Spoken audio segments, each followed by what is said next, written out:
Et sinon? Et sinon? Et sinon? Et sinon? Des personnalités, des questions superficiellement profondes ou profondément superficielles, pour un portrait différent. Pénélope Bagieux, dessinatrice. Qu'aimerais-tu savoir faire? Parler plein de langues.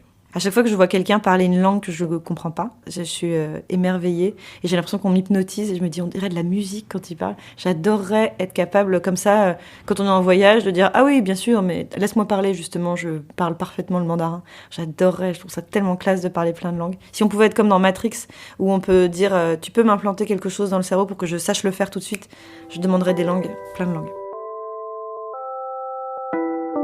Qu'est-ce que tu ne supportes pas? Je supporte pas les gens qui parlent de la troisième personne. Je me suis rendu compte que c'était un truc qui maintenant, en plus, une fois que je l'ai remarqué, m'énerve encore plus. Les gens qui disent, moi je suis quelqu'un qui est très... Voilà, les gens qui sont quelqu'un qui est très... C'est pas que je supporte pas, mais je peux pas m'empêcher de un tout petit peu cataloguer les gens quand ils commencent leur phrase comme ça. Moi je suis quelqu'un du coup qui est très sectaire, je me rends compte en disant ça. Que fais-tu en cachette? Je chante beaucoup. Je chante dès que je suis toute seule et que personne ne m'entend. Et je chante très fort quand je travaille, quand je fais de la vaisselle. Quand je me fais des playlists qui sont vraiment faites pour me faire chanter, c'est-à-dire les trucs que j'aime le plus chanter. Et je chante. Et vraiment, si à un moment je vois qu'il y a ne serait-ce qu'un voisin ou quelque chose comme ça, je deviens comme un animal dans les phares. Je me dis, oh. Et après, j'attends que les gens partent et je recommence. Mais j'adore chanter toute seule. Qu'est-ce qui pourrait te rendre folle? Continuer à lire les news tous les jours. Je pense que c'est bien parti, en fait. Je deviens folle petit à petit, de rage, de désespoir, d'incompréhension. Quand j'arrête de lire des choses, je redescends un peu vers ma santé mentale. Et sinon, je recommence à être en fusion en permanence. Et je pense qu'à un moment, je vais exploser et devenir complètement folle. Et, je sais pas, brûler des choses. Comment ce serait si tu étais un homme?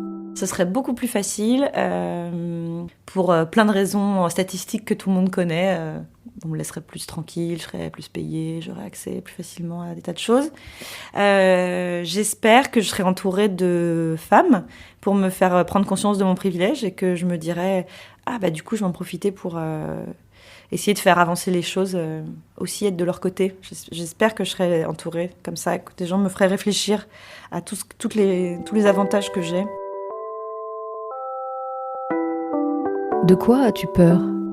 Là, en ce moment, j'ai peur de l'avenir, tout le temps. Je me dis, ça peut pas s'arranger, en fait, et je vois juste la trajectoire, non seulement toujours plonger, mais de plus en plus vite, et j'ai l'impression que je vois pas ce qui pourrait faire un sursaut contre la haine, les extrêmes, le fait que ça devienne ok et normal de dire des horreurs, et je me dis, en fait, je vois plus de solution, donc j'ai très peur pour la suite. Je me dis, j'ai tellement pas hâte qu'on soit dans 5 ans, ça va être encore pire.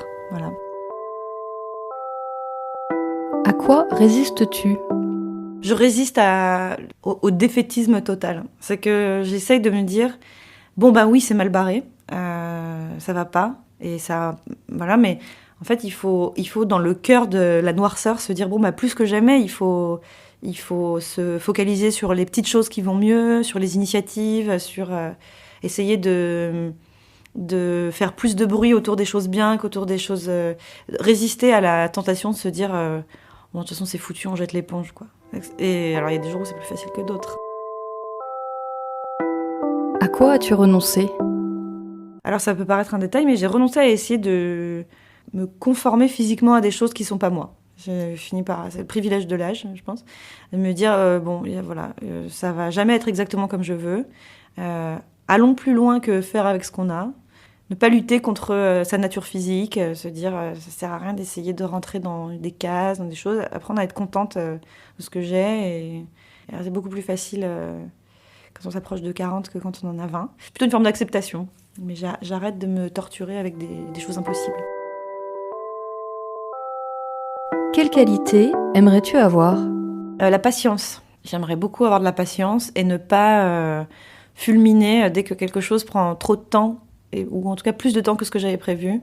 Ne pas devenir dingue quand les gens disent « Allez, laisse le temps faire les choses », ça me donne envie de tout casser.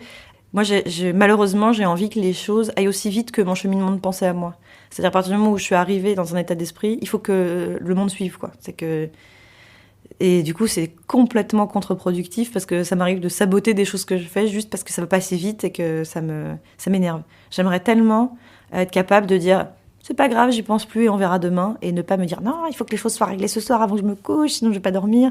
Voilà, j'adorerais avoir cette espèce de détachement par rapport au temps. Qu'aimerais-tu qu'on dise de toi ? Qu'on peut toujours compter sur moi.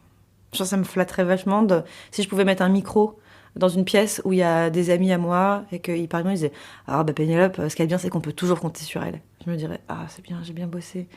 Que personne se dise ouais, il y a des moments où elle est pas trop là quand même. J'aimerais bien être l'espèce de valeur sûre sur laquelle on peut toujours compter.